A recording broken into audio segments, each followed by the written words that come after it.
Good morning, this is Jennifer Martinez, and in this video we're going to talk about modeling with power functions, which is section 4.5 and on page 83 in the class notes notebook. The first thing we're going to go over is directly proportional. If y is directly proportional to x, then there is some k so that y equals kx. We saw the definition in the beginning of chapter 4, and it's also in the book in the past if you want to look at section 1.5. The reason that we're going to study them here is because it turns out that when y is directly proportional to x, you have this formula right here. You have a power function with p equaling 1. So before I explain any more, let's just do example 1.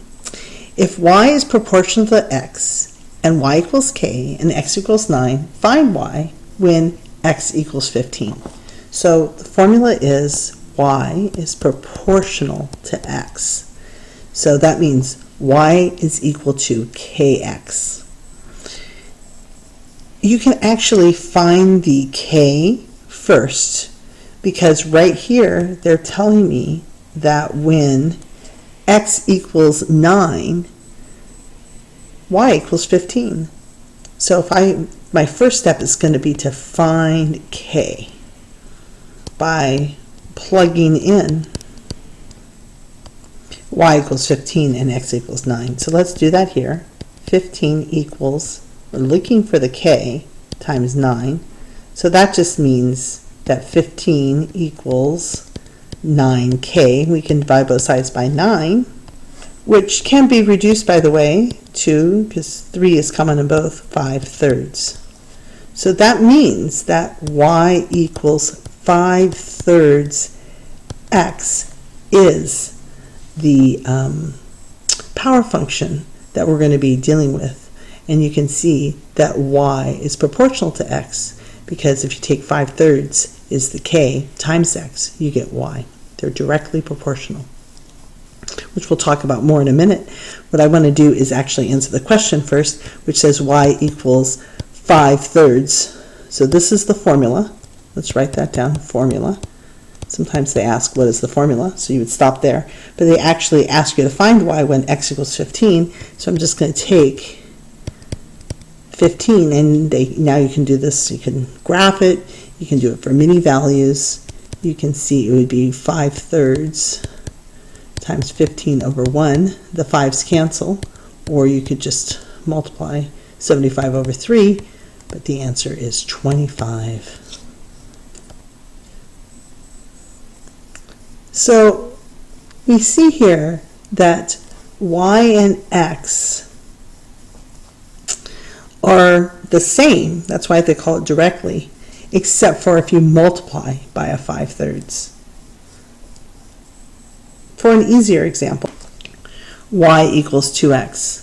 So y and x, so to get y, you're going to take x and you're going to double it, right? So it really is, the only difference between y and x is that you multiply by 2. So if you multiply the input or one of the variables by something to get the other, it's called directly proportional. In pre-algebra, you saw it as just simply proportional because what they did is they divided both sides by x here, and they realized that if you take y over x, if you look at that proportion, which is a fraction, it's always 2. So in our case, if we looked at y over x, we would always get the k, the 5/3. So you could write that here. Y over x is equal to k. What does the graph of these proportional things look like? Directly proportional is, if you look at this, this is a line. Just looking at our example here, we know that the y-intercept is 0 and the slope is 2 over 1 from chapter 1, which is something like that, which makes sense because if we make a table here, x is 0, y is 0. When x is 1, y is 2. When x is 2, y is 4. And you can see that that would be another point on the graph. And again, y doubles. So for each input, y would be 2. The output would be 2 times the input.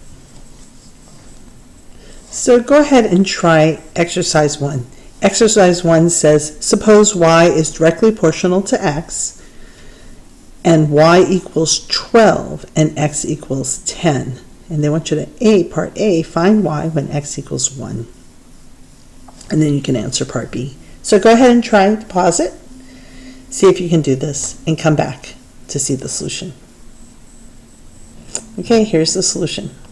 So first, the formula, y is directly proportional to x, means y equals kx.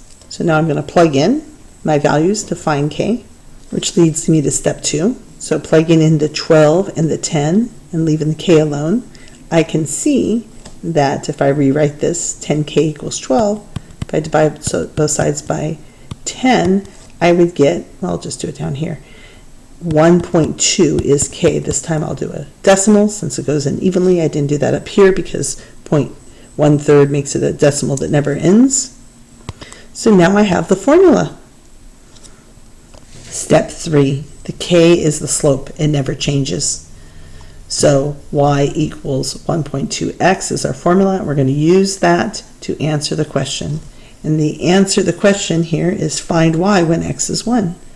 So we're just going to plug in a 1 here. This is when x equals 1. And you can see the answer to part A is 1.2. And they could have put anything here. They can now ask you x is 2. They could ask you to graph it. As x increases, does y increase or decrease? Well, the answer is increase. And as you can see, this would be a line, just like the one that we had before, where the slope is positive, which means that it increases. Okay, so that is proportional. You might have seen that in a pre-algebra class even, but this is now new. If y is inversely proportional, then there is some constant k, so that y equals k over x. It's called inversely proportional because instead of the x being on the numerator, now it's in the denominator. Note, y is inversely proportional to x. If x increases, then we've seen before that 1 over x decreases. So that's what goes there. So let's look at example 2.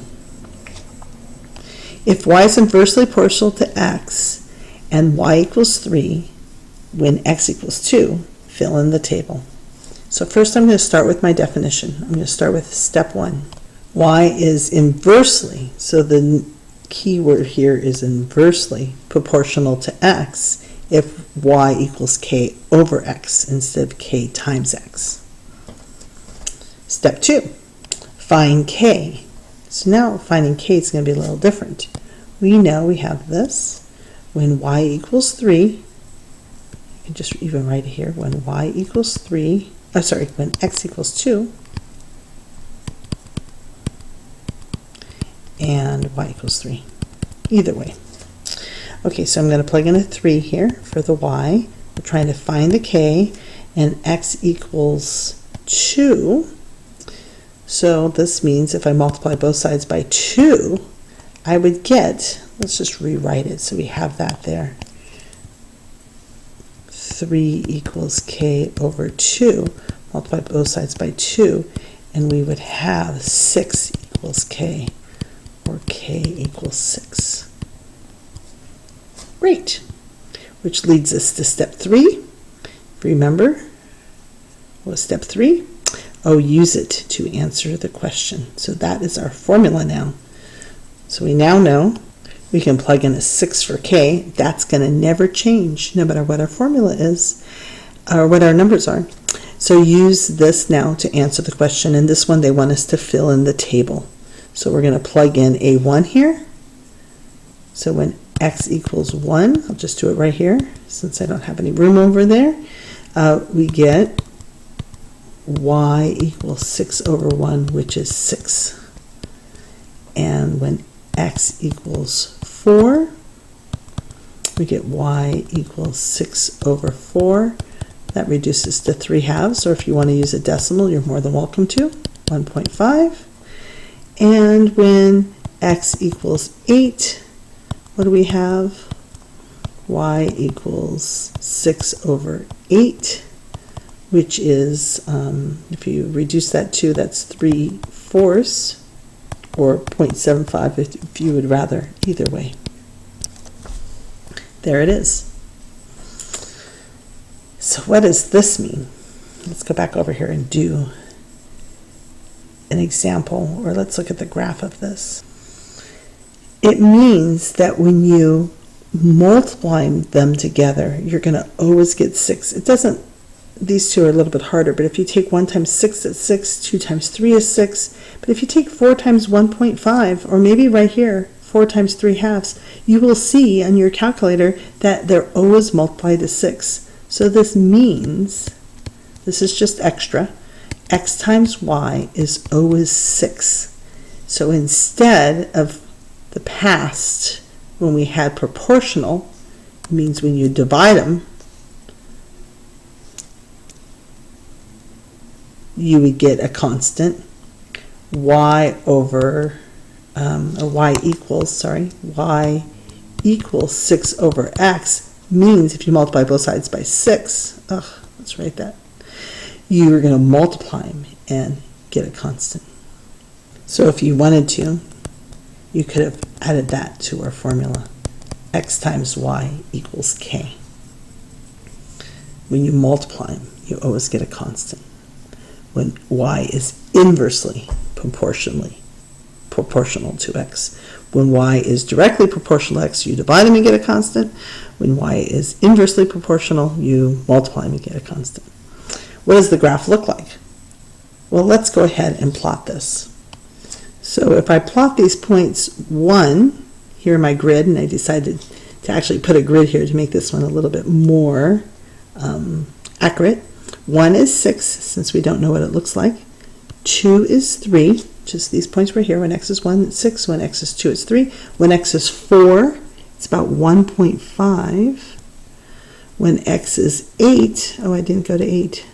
Here it is. 8 is a little less than 1. We saw this. This is a power function, the last section, with p being -1. Right? Because this is the same as 6 times x, the -1. So that's what that one looks like. It's not a line anymore. Okay.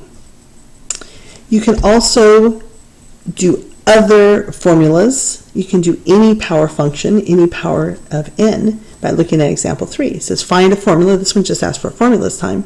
For y in terms of x, if y is proportional to the third power of x. So not inversely, back to the first one. The formula for this is going to be y equals k times x. It's directly, or they just said proportional, so if they don't say the word inverse, we know it means directly. They actually said that here.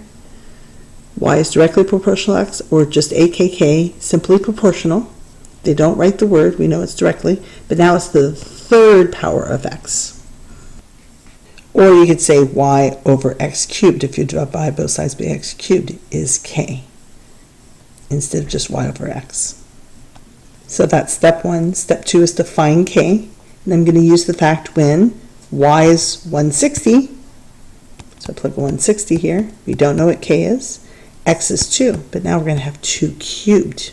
So we get 160 equals 8k, or dividing both sides by 8, you get 20. So now we can answer the question, and this one says to find a formula. And so we know the formula is y. We know the k is 20, and this is x cubed. That is the answer. When x increases, we know that y increases as well, because that's a power function with a positive p, which makes sense because if you graph it, it looks like this. When x is 1, we get 20. When x is 2, it's 160. You can see that's increasing.